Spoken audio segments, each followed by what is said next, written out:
Halo, assalamualaikum warahmatullahi wabarakatuh, teman-teman. Perkenalkan, nama gua Muhammad Anggarang Muharam. Teman-teman bisa panggil gua dengan nama Angga atau Anggara atau bebas terserah lo. Eh, di sini gua mau bikin video dengan konten tips produksi brand sendiri. Asik. Mungkin judulnya ya kayak gitulah. Nanti gue ceritain lebih lanjut lagi. Tolong disimak teman-teman karena gue bercerita di sini berdasarkan apa yang gue alami atau pengalaman gue pribadi yang gue share di video kali ini. Oke teman-teman. Pertama, ketika lo misalkan pengen punya bisnis passion dalam bentuk produk kaos atau distro, nah teman-teman harus punya nama brand. Pilih nama brand yang memang menarik, lalu mudah diingat, lalu nama brand tersebut tidak terdengar norak. Maaf teman-teman, bukan menjas, tapi benar teman-teman, nama itu punya pengaruh besar terhadap keberlangsungan brand kita untuk masa depan, untuk jangka panjang gitu. Jadi intinya teman-teman harus mencari satu nama brand.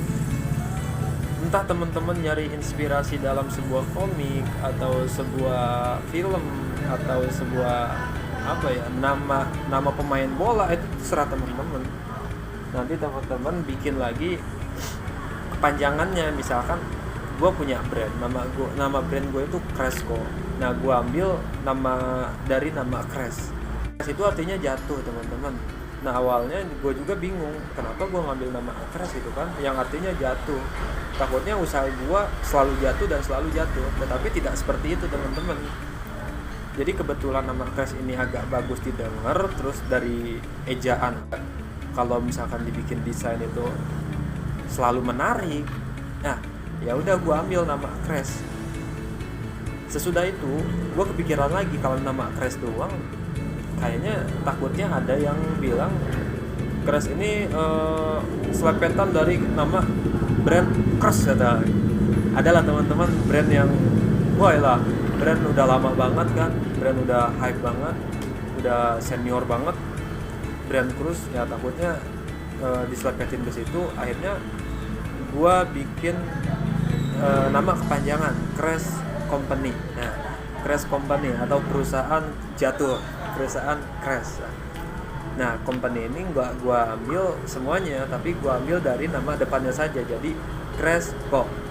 Nah jadi gua ambil dari kata jatuh, terus gua di situ ngambil sebuah filosofi. Jadi kita juga ketika sudah mengambil sebuah nama brand, misalkan dalam bahasa Inggris, misalkan artinya juga jelek, nah kita harus persiapan ketika nama brand lu sudah besar, nama lu ditanya sama orang-orang gitu, apa sih arti dari nama brand lu.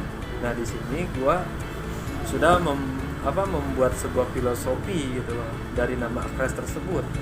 Jadi gua ambil dari filosofi keberlangsungan usaha gue dari tahun 2015 hingga tahun 2018. Yang nama usaha itu tidak selalu lo bisa terus-terusan di atas, tapi ada kalanya lo di bawah.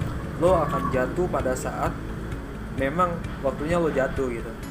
Jadi sesuatu yang memang tidak terpikirkan oleh kita, namun ya sesuatu itu akan menjadi sebuah resiko yang akan kita hadapi.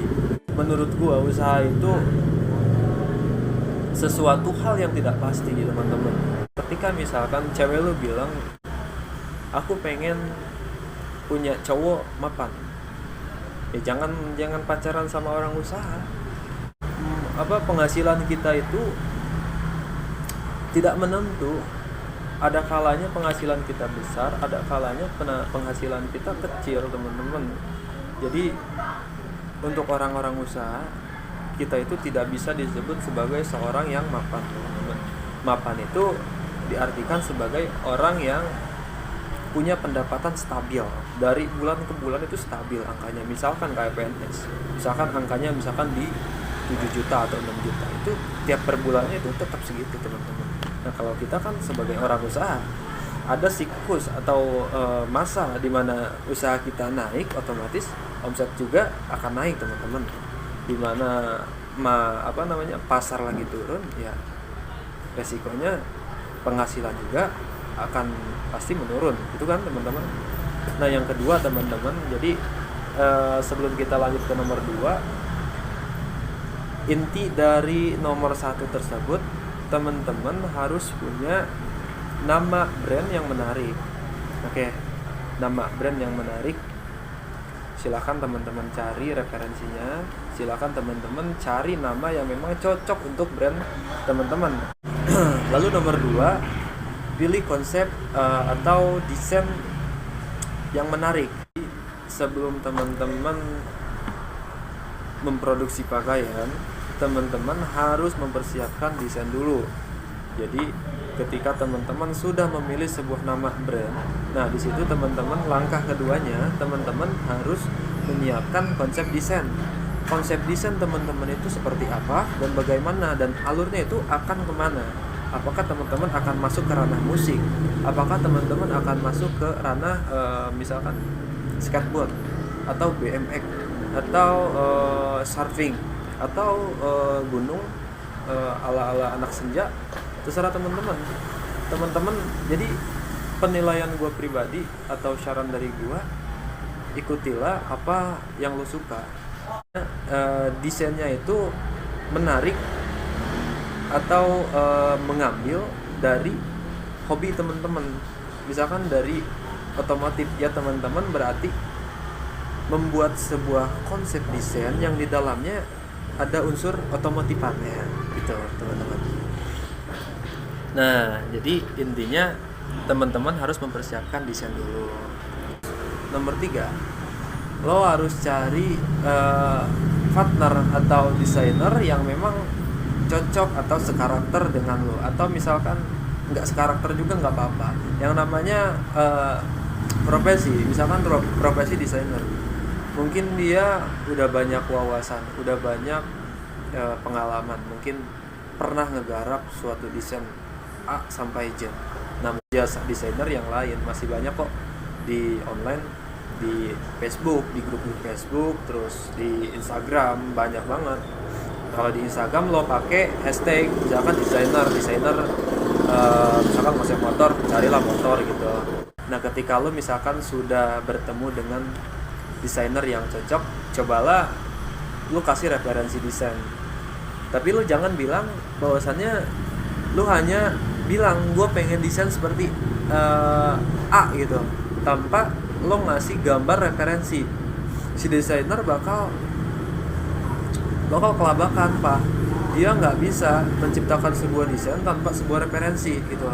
Jadi lebih baik lo cari desain referensi itu bisa diambil dari banyak juga, dari IG, dari Facebook, dari Pinterest, terus dari sumber-sumber lainnya gitu. Nah di situ lo bilang ke si desainer, Pak, gue pengen konsep desain seperti ini, tolong lu ATM-in desain ini gitu. ATM itu apa? Kalau misalkan lo nggak tahu arti ATM, jadi amati, tiru, lalu modifikasi. Nah kebanyakan desainer itu menurut gue sih banyak juga sih yang ATM-in, karena menurut gue suatu desain yang keluar pure murni dari si desainer tersebut itu jarang pak menurut gue ya. Jadi kebanyakan mereka itu mencontoh atau melihat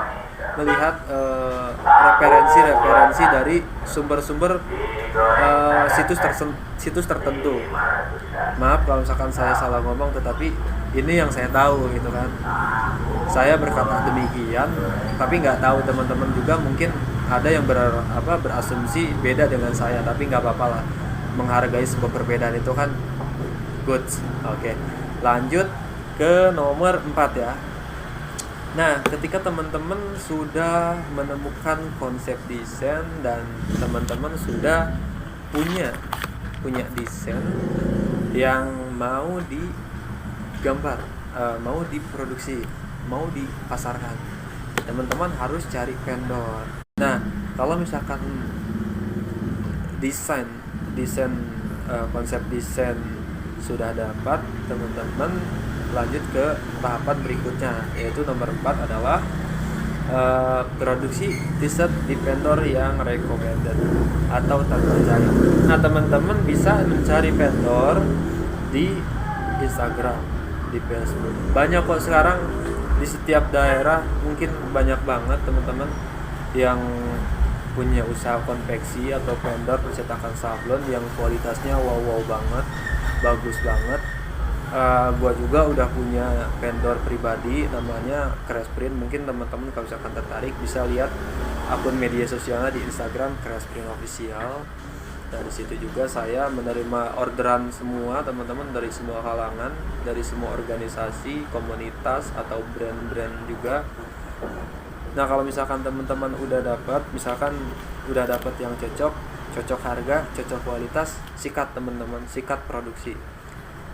Lalu sesudah produksi, teman-teman akan berpikir, sesudah produksi gue masuk ke tahapan apa lagi nih.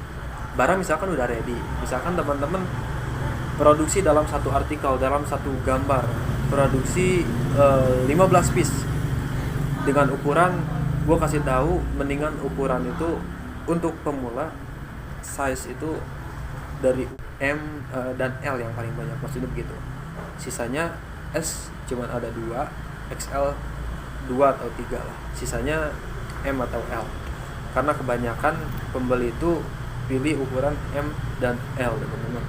Tapi tergantung pasar dari teman-teman. Kalau misalkan pasar dari anak-anak motor, kebanyakan mereka mungkin banyak juga yang badannya keker gede-gede, otomatis dia juga pakai kaos ukuran besar juga, teman-teman. Nah, ya kalau masalah size, saya bisa memberikan saran mendingan ukuran M atau L yang diperbanyak, teman-teman. Nah, langkah berikutnya itu adalah foto katalog. Jadi teman-teman ketika sudah produksi kaos dan barangnya sudah ready, teman-teman lanjut foto katalog. Nah, di sini teman-teman kalau misalkan punya bakat atau punya keahlian dalam memotret, ya potret aja oleh lu sendiri gitu. Lu cari teman lu pribadi atau kenalan cewek atau kenalan cowok yang punya body landscape yang cocok, body yang selalu bagus ketika dipoto gitu. Lo bisa pergunakan jasa mereka gitu kan. Lo bisa bayar dengan ngasih kaos atau ngasih uang berapapun gitu kan. Nah, sesudah itu teman-teman kalau misalkan sudah masuk ke foto katalog, teman-teman coba upload di media sosial, upload di Facebook, Instagram, terus marketplace. Jadi pengenalan diri dulu teman-teman untuk awal-awal, jangan langsung teman-teman berambisi untuk wah gua 2 hari langsung kudu habis nih barang nih. Nggak bisa gitu, teman-teman. Semua orang juga bakal membeli barang ketika nama barang tersebut sudah lumayan terkenal, apalagi sudah terkenal pasti dia laku banget itu, teman-teman. Jadi untuk awalan teman-teman harus sabar dulu, harus harus berani mengeluarkan uang gitu loh untuk biaya promosi atau biaya untuk memperkenalkan nama brand teman-teman itu. Nah, langkah berikutnya teman-teman kalau misalkan barang sudah jadi, foto katalog sudah jadi, hal atau teknik branding bukan hanya di situ saja.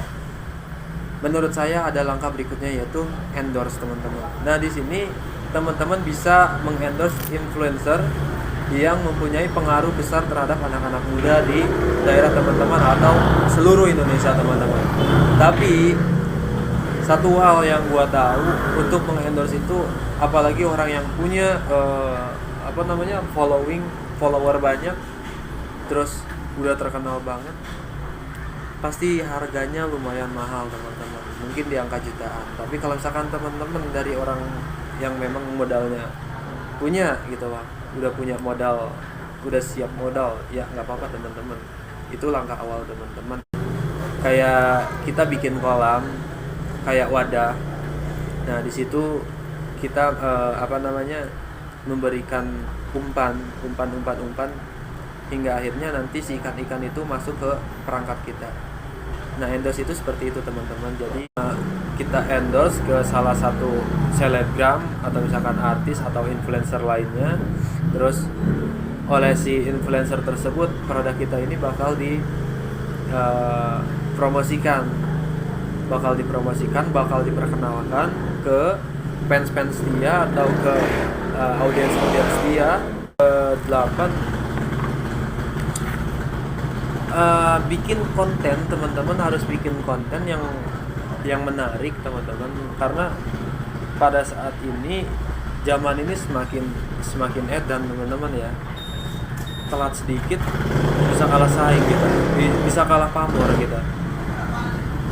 Maaf teman-teman agak berisik karena saya lagi di toko, jadi banyak suara kendaraan motor teman-teman. Langkah berikutnya teman-teman harus paham bahwasannya Instagram sekarang ini hanya dijadikan sebagai wadah untuk branding. Gimana sih maksudnya wadah branding? Iya teman-teman, jadi teman-teman hanya upload konten saja, konten yang yang menarik dilihat oleh banyak orang, yang menarik dilihat oleh followers teman-teman. Nah nanti ujung-ujungnya apa? Ujung-ujungnya transaksi kita masukkan ke dalam marketplace teman-teman. Nah marketplace ini